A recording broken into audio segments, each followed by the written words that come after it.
Hi friends, అందరూ ఎలా ఉన్నారు? నేనైతే బాగున్నాను. మీరందరూ కూడా బాగున్నారని ఆశిస్తున్నాను. ఈరోజైతే నేను ఒక టెంపుల్ బ్లాగ్తో మీ ముందుకు వచ్చేస్తున్నాను. చూస్తున్నారు కదా, ఈ టెంపుల్ పేరైతే త్రిమూర్తి ఆధ్యాత్మ టెంపుల్ అన్నమాట.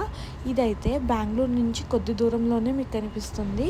కనక్పుర ఐడియా ఉంటే కనక్పుర రోడ్డుకి మనకి దగ్గరలోనే ఉందన్నమాట ఈ టెంపుల్. సో ఇంకా మంచిగా మీకు లొకేషన్ కావాలంటే ఆర్ట్ ఆఫ్ లివింగ్కి చాలా చాలా దగ్గరలో ఉందన్నమాట.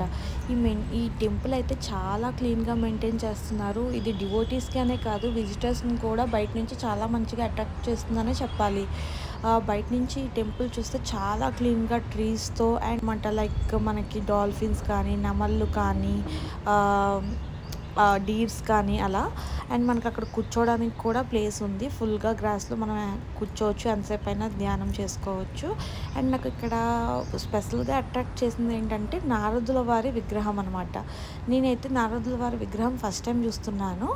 అవే కాకుండా మనకి చాలా పెద్ద గణేశ, కృష్ణుడు, శివపార్వతులు, శివలింగం అండ్ నాగదేవతలు కూడా మనకి ప్రత్యక్షంగా దర్శనమిస్తారు అక్కడ. చాలా చాలా మంచిగా మెయింటైన్ చేస్తున్నారు టెంపుల్ని. నేను వెళ్ళినప్పటికీ 2 o'clock కాబట్టి ఎక్కువగా విజిటర్స్ లేరు. సో చాలా ప్రశాంతంగా వీడియోస్ అయితే తీసుకున్నాను. నాకైతే టెంపుల్ చాలా ప్రశాంతంగా అనిపించింది. చాలాసేపు అక్కడే ఉన్నాను.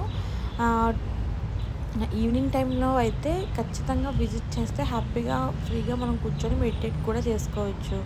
చూడండి టెంపుల్ ప్రెమిసెస్ ఎంత బాగుందో. ఇది ఆర్ట్ ఆఫ్ లివింగ్కి చాలా దగ్గరలో ఉంది అండ్ కనక్పుర రోడ్లో. సో ఎవరైనా అటు సైడ్ కానీ వెళ్తే ఖచ్చితంగా ఈ టెంపుల్ని విజిట్ చేసుకోండి. మీకు ఎలా అనిపించిందో నాకు తప్పకుండా తెలియజేయండి. అండ్ మీకు ఈ టెంపుల్ తెలుసా ఆర్ తెలియదా కూడా నాకు చెప్పండి. నేనైతే ఈ టెంపుల్ని ఫస్ట్ టైం చూస్తున్నాను. అండ్ నా ఛానల్ కనుక నచ్చితే please like and subscribe. Thank you.